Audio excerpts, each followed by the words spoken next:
కారం రంగు రుచితో ఉంటుంది. ఆచి మిరపపొడి అదరగొట్టే కారం రంగు రుచి. సూర్యాపేటలో తెలంగాణ మంత్రుల సమీక్ష. ధాన్యం కొనుగోళ్లు, భూభారతి, ఇందిరమ్మ ఇళ్లపై సమీక్ష. అధికారులకు దిశానిర్దేశం చేసిన తుమ్మల, ఉత్తమ్. ఉద్యమకారులకు బీఆర్ఎస్ చేసిందేం లేదు. కల్వకుంట్ల కవిత చెల్లని రూపాయి. ఎంపీ రఘునందన్ రావు విమర్శలు. హఫీయుద్దీన్ అరాచకాలు పెరిగిపోయాయి. సర్దార్ ఆత్మహత్యకు ప్రభుత్వానిదే బాధ్యత. కాంగ్రెస్ పై ఎమ్మెల్యే మాధవరం ఆగ్రహం. బీఆర్ఎస్ లో సీఎం అభ్యర్థి కేసీఆర్ ఒక్కరే. కవిత చిట్ చాట్ పై పార్టీలో చర్చే లేదు. బీజేపీలో విలీనం ప్రసక్తే లేదన్న Jagadish Reddy.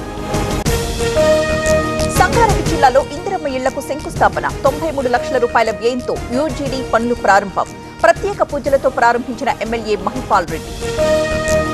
Miss world final పోటీలకు రంగం సిద్ధం. హైటెక్స్ వేదికగా కిరీటం కోసం పోరు. రేపు సాయంత్రం సెమీస్, ఫైనల్స్.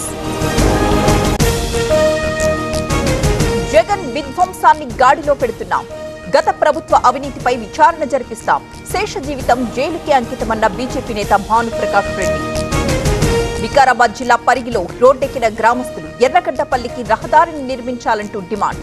జేసీబీ అడ్డం పెట్టి నిరసన. భారీగా నిలిచిపోయిన ట్రాఫిక్. ఆపరేషన్ సింధూర్ పై సీఎం వ్యాఖ్యలు సరికాదు. దేశ భద్రతను అపహాస్యం చేసేలా మాట్లాడొద్దు. క్షమాపణకు బీజేపీ నేత పొంగులేటి సుధాకర్ రెడ్డి డిమాండ్. అనకాపల్లి జిల్లా కేడీపేటలో సామూహిక వివాహాలు. చిన్నచీర స్వామి పర్యవేక్షణలో ఆదివాసీలకు పెళ్లి. వైదిక సంప్రదాయంలో ఒక్కటైన 108 జంటలు. ఒడిశాలో ఒక ఇంజనీర్ ఇంట్లో విజిలెన్స్ సోదాలు. ఇప్పటికే 200 కోట్ల నగదు స్వాధీనం. అక్రమ ఆస్తులపై కొనసాగుతున్న దర్యాప్తు. పెహల్గాం దాడికి ప్రతీకారం తీర్చుకున్నాం. ఇచ్చిన మాటల్ని నిలబెట్టుకున్నాం. బీహార్లో 2వ రోజు ప్రధాని మోదీ వ్యాఖ్యలు.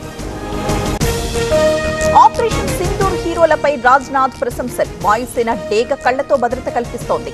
నావికాదళంతో భేటీలో రక్షణ మంత్రి కామెంట్. ఖమ్మం తమిళనాడు సేలం మున్సిపల్ భేటీ రసాభాస. విపక్ష కౌన్సిలర్ ని కొట్టిన డీఎంకే కౌన్సిలర్ సుహాసిని. ఇరు వర్గాల మధ్య వాగ్వాదం, తోపులాట. పంజాబ్ ముక్తసర్లో భారీ పేలుడు. బాణసంచా పేలి 5గురు మృతి. 24 మందికి గాయాలు. సహాయక చర్యలు ముమ్మరం చేసిన అధికారులు. ఢిల్లీ, జమ్మూ కశ్మీర్ లోయల్లో భారీగా కురుస్తున్న మంచు. 3 రోజుల పాటు ఇలాగే ఉంటుందన్న ఐఎండీ. ధవళవర్ణంలో అందంగా కనిపిస్తున్న పర్వతాలు.